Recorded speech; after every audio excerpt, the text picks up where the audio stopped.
didn't say you couldn't. Yes, boys, this is it. This is a synthetic fiber. We call it rayon. You mean we make cloth out of that? Yes, we do. Take that sport shirt Bob is wearing. It's made of rayon fiber. Could you tell us just how it's made? Yes, we want to tell the class about it. Well, it's quite a story. We make rayon from wood, you know, but, well, have you ever seen a spider spinning a web? Oh, yes, of course. Well, when we make this rayon fiber, we're imitating a spider spinning a web. The spider makes a liquid in its body. When it spins the thread for its web, it forces this liquid out through tiny holes called spinnerets. This makes a fine thread. Now, you know how silk is made? Yes, we've had that. Well, then you know how the silkworm makes a fiber. Now, we make this rayon fiber in somewhat the same way. Rayon begins as wood. The first step is to break up logs into pulp. This is done here at a pulp mill. In this mill, the wood is chopped up and cooked. It comes out looking like this. Here's a piece of wood pulp. This is still wood, though it looks like blotting paper.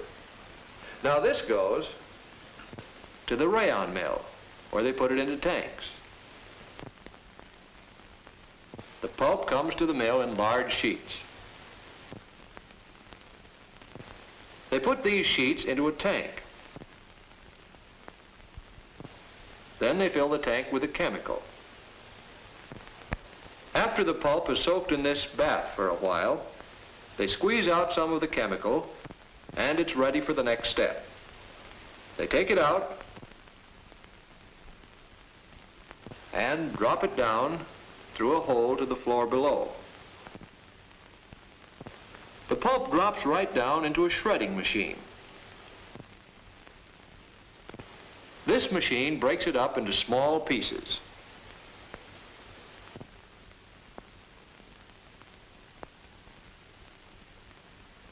Over here's another shredder just like it. And this man is getting ready to empty it.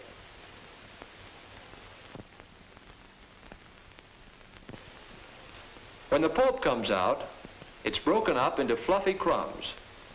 And if we look inside, we can see the turning paddles that do the work. Now the crumbs go down a chute into a room where they age for a couple of days. Then from the aging room, the crumbs drop into another machine. This is something like a churn. In these, the crumbs are thoroughly churned together with another chemical called carbon disulfide. When it comes out of this churn, it's no longer wood pulp, but something different. We have some of it here. See here? Now the next step is to dissolve this in another chemical.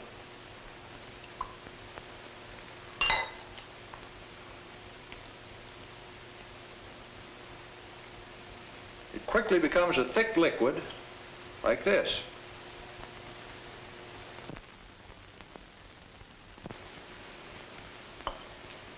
Now we're ready to make it into a fiber. I'll show you again how it works. This is an acid bath. We use this tube as a spinneret. We draw in some of the liquid, force it out through the tiny hole in the end of the tube.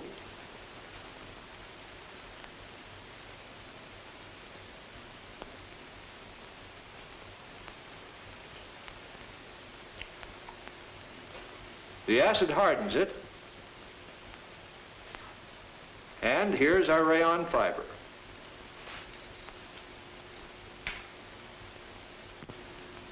Now in the mill, they do the same thing on this spinning machine. This machine has many spinnerets. He's lifting up one of them now. This is the spinneret. And if we look closely at the end of it, we see it has many tiny holes with liquid oozing out of them.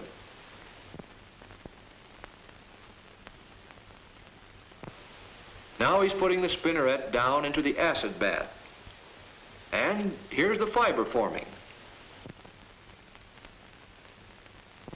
The liquid is forced out through the holes in the spinneret to form these filaments. The filaments are drawn together into a single fiber. And this is twisted into a strand of rayon yarn.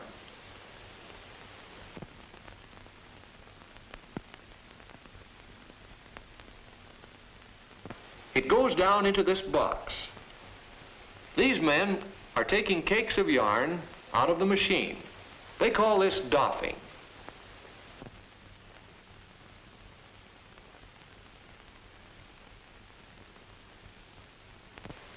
Whenever enough yarn has been wound into a box, they open it up and take out the cake. A full cake of rayon yarn, ready to be washed and dried and woven into cloth. Does that tell you how we make cloth from wood, John? Yes, it gives me a pretty good idea. Say, Mr. Norden, we make cloth from coal too, don't we? Is that the same thing? Cloth from coal? Well, not quite.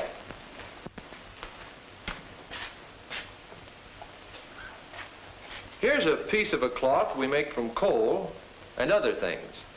It's called nylon.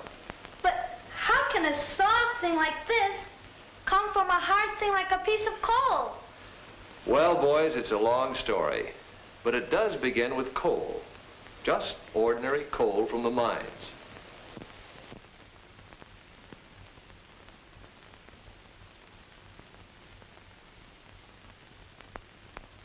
This goes to a coke oven. Here it is broken down into a number of things. One of these is coal tar. And from coal tar we get a number of chemicals. From this, after a long series of steps, we get these two substances. This is adipic acid, and this is hexamethylene diamine. Hexa. Hexa. Say, Mr. Norden, how can you remember a name like that? Well, you get used to those names when you use them every day. Now these chemicals make nylon. First we mix them together in a little water.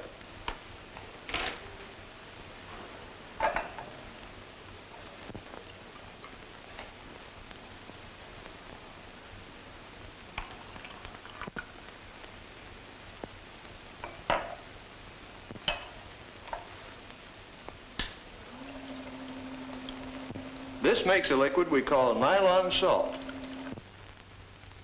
Now at the nylon plant, this liquid is made in large tanks.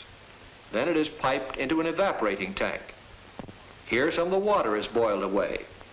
Next, it is piped into a room full of large bowls that are something like pressure cookers. The cookers are controlled by the instruments on this panel. And this man is starting to cook a batch.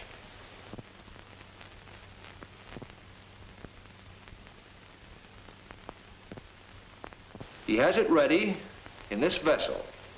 Here it cooks under heat and pressure. This causes an important chemical change. The nylon comes out of the bottom of the cooker as a wide white strip. This is solid nylon. It hardens under sprays of water, then goes into a machine that chips it into flakes. It's blended and melted, and then it's pumped to the spinnerets. Just now, this man is putting a nylon spinneret into place. And here, out it comes, the hot, molten nylon, out through the tiny holes to form these fine filaments. These filaments harden in a current of warm air. And down here, they are gathered into a single fiber. This fiber is drawn onto a machine on the floor below.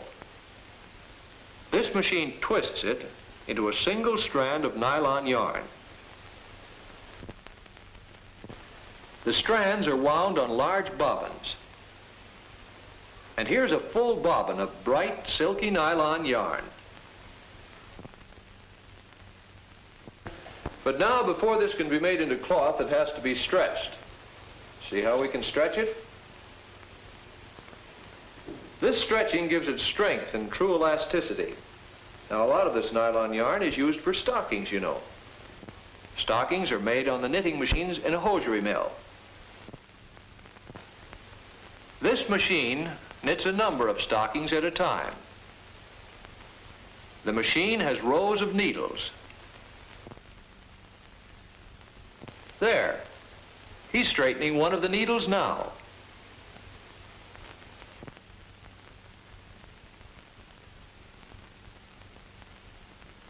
Now the machine is knitting again. See how the nylon threads move in and out and back and forth among the needles.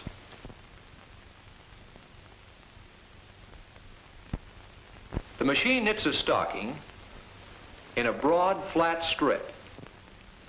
To make a finished stocking, these strips have to be sewn up. And that's just what this sews the sides of the strip together. Now it looks like a stocking.